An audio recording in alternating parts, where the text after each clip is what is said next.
तो आज मैं एक ऐसी वीडियो लेके आई हूँ आप सबके लिए जिससे एक होम बेकर को अपने बिजनेस को ग्रो करने में बहुत ज़्यादा हेल्प मिलने वाली है। खास करके इस वेडिंग सीजन में जहाँ बहुत ज़्यादा एंगेजमेंट पार्टीज वेडिंग्स हो रही हैं और वहाँ बड़े बड़े से केक जा रहे हैं कट होने के लिए, तो आप इस तरीके से केक बना के उसको सेल कर सकते हो अपने मन चाहे रेट में, और कस्टमर भी पक्का मन चाहे आपको पैसा देने वाले हैं, क्योंकि इस केक की लुक को देख के इसे लेने से मना भी नहीं कर पाएंगे। जैसे कि सबको पता ही है कि जो नॉर्मल गाँव वगैरह में बेकरीज होती है ना, तो उसमें बहुत अच्छे केक्स बनते नहीं है। मतलब वही होते हैं, फूल पत्ती बनी होती है, 2-3 फूल बने होते हैं और न्यूट्रल जेल से कवर होता है और ग्रीन ग्रीन पत्तियां, मतलब ऐसे ही बेकरी स्टाइल्स मतलब केक मिलते हैं जो कि इतने ज़्यादा मतलब खिलते नहीं है जैसे एंगेजमेंट या वेडिंग में पार्टीज वगैरह में। आप इस तरीके से केक्स बना के आप अपने क्लाइंट को जब दोगे तो वो बहुत खुश हो जाएंगे। और स्पेशली ये होम बेकर्स के लिए ही वीडियो है, क्योंकि मैं खुद एक होम बेकर हूँ। तो आज मैं जो केक शेयर करने वाली हूँ वो रहा ये, जिसकी पिक मैं आपको ऊपर लगा दूंगी। ये है एक स्पेसर वाला केक और इसको मैं बनाने वाली हूँ 1.5 kg में, और आप चाहो तो इसको 1 kg में भी बना सकते हो या तो फिर 1.5 kg से ज़्यादा के वेट में भी इसको बना सकते हो, वो आपकी मर्जी है। बट 1 kg तक के वेट में ये आराम से ये केक बन जाता है। और यहाँ पे देखो मैंने स्पॉन्जेस को बेक कर लिया है। मैंने यहाँ पे प्रीमिक्स के स्पॉन्जेस को बेक किया है और मैं वही बातें बता रही हूँ जो कि सच बात है, मैंने यहाँ पे स्क्रैच से नहीं बनाया है। यहाँ पे देखो मैंने सारे स्पॉन्जेस की कटिंग कर ली है और अब हम बनाएंगे अपना केक। तो आज मैं आपको बहुत सारी छोटी छोटी टिप्स एंड ट्रिक्स भी बताने वाली हूँ, सो वीडियो को एंड तक जरूर देखना और एक लाइक करके कॉमेंट जरूर कर देना। अगर आपको कुछ पूछना भी हो फिर भी आप मुझसे पूछ सकते हो, आप बेझिझक मुझे इंस्टा पे DM कर सकते हो या फिर मुझे कॉमेंट बॉक्स में भी आप कुछ भी पूछ सकते हो। तो यहाँ पे देखो मैं सबसे पहले अपने बड़े वाले केक को कर रही हूँ क्रम कोटिंग एंड आइसिंग। तो यहाँ पे सबसे पहले मैंने इसकी पहली लेयर रखी और फिर उसमें अच्छे से सोकिंग की। तो ये स्ट्रॉबेरी फ्लेवर का केक है, इसलिए मैंने स्ट्रॉबेरी का क्रश पानी में डालकर उसी से सोकिंग की है और क्रीम के साथ स्ट्रॉबेरी क्रश का यूज किया है। तो आप जब भी बड़े केक्स बना रहे हो, टियर केक्स बना रहे हो ना, तो आप ध्यान रखना कि आप लेयर्स को बहुत ज़्यादा पतला मत कट करना, थोड़ा सा मोटा ही रखने मतलब रखोगे तो वो ज़्यादा अच्छा रहेगा और केक भी बहुत सेफ रहेगा। मतलब कोई डर नहीं होगा टेढ़ा होने का और कुछ भी। और आप सोकिंग भी बहुत ज़्यादा मतलब बहुत ज़्यादा मत किया करिए, क्योंकि उतना ही किया करिए क्योंकि केक वैसे भी मॉइस्ट होता है और उसमें ज़्यादा सोकिंग अच्छा नहीं होता, वो फिर चिपचिपा सा हो जाता है और फिर केक का टेढ़ा होने का भी डर बना रहता है, इसलिए आप ज़्यादा सोकिंग नहीं करिए। और यहाँ पे देखिए मैं क्रम कोटिंग कर रही हूँ, तो कितने अच्छे से क्रम कोटिंग कर रही हूँ। मतलब क्रम कोटिंग करने में ही मैं आधे केक को कवर कर दे रही हूँ। एकदम पतली सी लेयर हमें क्रीम की लगानी है। इससे होता क्या है कि जो केक में क्रम्स छोटे छोटे से निकले होते हैं ना, वो क्रीम में चिपक जाते हैं और जब आप उसको फ्रिज में रख देते हो 10 मिनट के लिए, 15 मिनट, आधा घंटा, जितना भी आपके पास टाइम हो, तो वो क्रीम में चिपके हुए होते हैं। जिससे हम फाइनल आइसिंग करते हैं ना, वो एकदम एकदम क्लीन एकदम इवनली होती है, जिससे कोई प्रॉब्लम नहीं होती कि केक के क्रम्स ऊपर दिखेंगे। सो इसीलिए क्रम कोटिंग बहुत अच्छे से करनी चाहिए। आप इसको 5 या 10 मिनट के लिए फ्रिज में ज़रूर रख दिया करो अगर आपके पास टाइम नहीं है। और हाँ, इस केक को तो मैं बना रही थी अपने घर के लिए ही, और लास्ट में मैं आपके साथ इसकी प्राइस भी शेयर करूंगी कि अगर आपको इसको मार्केट में बेचना है तो आप कितने से लेके कितने तक में इसको बेच सकते हो। तो यहाँ पे देखो मैंने बड़ी वाली टियर को कर लिया था क्रम कोट और उसको मैंने ले जाके फ्रिज में रख दिया। सेम प्रोसेस से मैंने छोटी वाली टियर को कर लिया था जिसकी मैं अभी आइसिंग कर रही हूँ।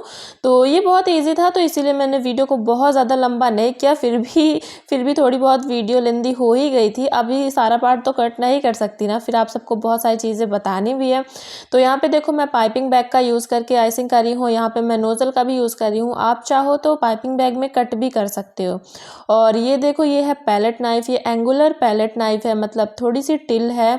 तो इससे हमें करना है अपने केक को स्मूथ। तो मैंने क्रीम अप्लाई कर दी थी, फिर मैंने पैलेट नाइफ से ही अच्छे से सारी जगह पे क्रीम को अप्लाई कर दिया। अब देखो ये रहा स्क्रैपर, तो स्क्रैपर से मैंने अच्छे से केक को अपने स्मूथ कर लिया है। और अगर आपका केक अच्छे से स्मूथ नहीं हो रहा है तो आप वाटर स्क्रैपर का यूज़ किया करो, मैं भी करती हूँ। आप अपने स्क्रैपर को पानी में डिप करो, फिर उससे आप अपने केक को स्मूथ करो, बहुत जल्दी और बहुत ईजिली हो जाता है। क्योंकि कभी कभी ना ऐसा होता है कि क्रीम में हल्के से छोटे छोटे से बबल्स हो जाते हैं, मतलब गलती से ही जब वो कभी ओवर वीट हो जाती है, या तो अब जैसे ठंडी का मौसम चल रहा है, आप उसको आप बीट करके फ्रीज में रख दिए, वो थोड़ी सी ड्राई हो जाती है ना, तो अगर आप वाटर स्क्रैपर का यूज़ करोगे तो वो अच्छे से स्मूथ हो जाएगी, कोई दिक्कत नहीं होगी। देखो अब यहाँ पे मैंने नीचे की तरफ थोड़ा सा ब्लू कलर से ये शेडेड वाला इफेक्ट दे दिया है। और उसके बाद मैंने क्या किया कि पैलेट नाइफ से पूरे केक में ये स्वर्ल वाला पैटर्न दे दिया। तो ये आप तब भी कर सकते हो, मतलब अगर अच्छे से फिनिशिंग नहीं दे पाते हो आप अपने केक्स में, तो आप वहाँ पे कोम कर सकते हो या इस तरीके से पैटर्न बना सकते हो, या तो आप सिलिकॉन वाले ब्रश से पैटर्न बना सकते हो। मतलब अगर आप ऐसा कुछ कर देंगे ना तो आप फिनिशिंग करो या ना करो उससे ज़्यादा फर्क नहीं पड़ता है और वो देखने में भी बहुत प्यारा लगता है। देखो मैं यहाँ पे गिना नहीं रही हूँ, बट यही सारी छोटी छोटी सी टिप्स हैं जो आपको ध्यान में रखनी है। और यहाँ पे अब मैंने इसको अच्छे से सेट कर लिया था, मेरे पास टाइम था। और उसके बाद मैं इसमें डॉवेल्स डाल रही हूँ कट करके। तो यहाँ पे मैंने 3 डॉवेल्स को कट करके डाला है। आप चाहो तो जो मोटी वाली प्लास्टिक की स्ट्रॉ होती है ना, आप उसको भी कट करके डाल सकते हो, वही सेम काम करती है।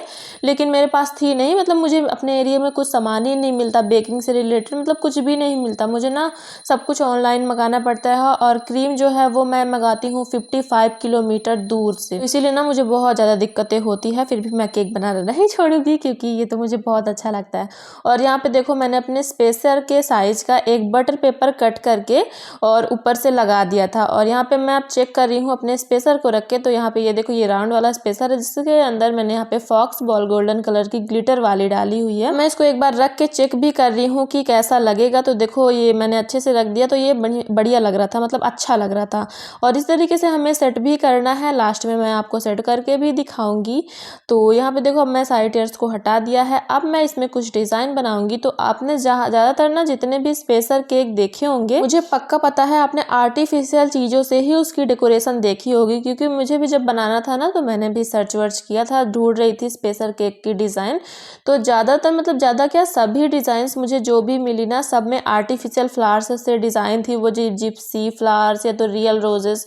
पर मेरे पास कुछ भी अवेलेबल नहीं था, ना आर्टिफिशियल रोजेस ना तो रियल वाले रोजेस, मतलब मेरे यहाँ पे वो रियल वाले रोजेस भी नहीं मिलते हमारे गांव में, इसीलिए मैंने इसकी डेकोरेशन क्रीम से ही की है। तो यहाँ पे मैंने N1 नोजल से ये रोजेस बनाए थे जो कि बहुत प्यारे लग रहे थे। और मैंने यहाँ पे गोल्डन डस्ट लगा दिया था, और ये जो गोल्डन वाले फ्लेक्स होता है ना, इससे मैंने इसको लाइन में लगा दिया था, जिससे ये केक बहुत सुंदर लग रहा था। तो चलो अब मैं आपको इसकी प्राइस बता देती हूँ। तो देखो मेरे एरिया में जो है, मैं बताती हूँ, एरिया नहीं, मैं अपना केक जो है मैं 600 का 1 kg देती हूँ, 300 में देती हूँ ½ kg। अगर इस केक को मुझे सेल करना हुआ तो मैं इसकी प्राइस 1100 से लेके 1500 के बीच में रखूंगी। बाकी आप अपने एरिया के हिसाब से देख लीजिए कि आप इसकी प्राइस क्या रखेंगे। 11 से 15 इसकी परफेक्ट प्राइस है, क्योंकि ये 1.5 किलो का केक है। बाकी स्पेसर और उसके अंदर का जो भी डेकोरेशन होगा वो तो बाद में हमें अपने कस्टमर से वापस ले ही लेना है। और देखो यहाँ पे अब मैं इसको सेट करके आपको बता रही हूँ। तो मैंने ऊपर से डबल साइडेड टेप लगा दिए थे, इससे ना इसके गिरने का कोई डर नहीं रहेगा, बिल्कुल आप टेंशन फ्री रहोगे। आप कस्टमर कैसे भी केक कट करें वो गिरने वाला बिल्कुल नहीं है। और देखो ये कितना प्यारा लग रहा है इसका फाइनल लुक।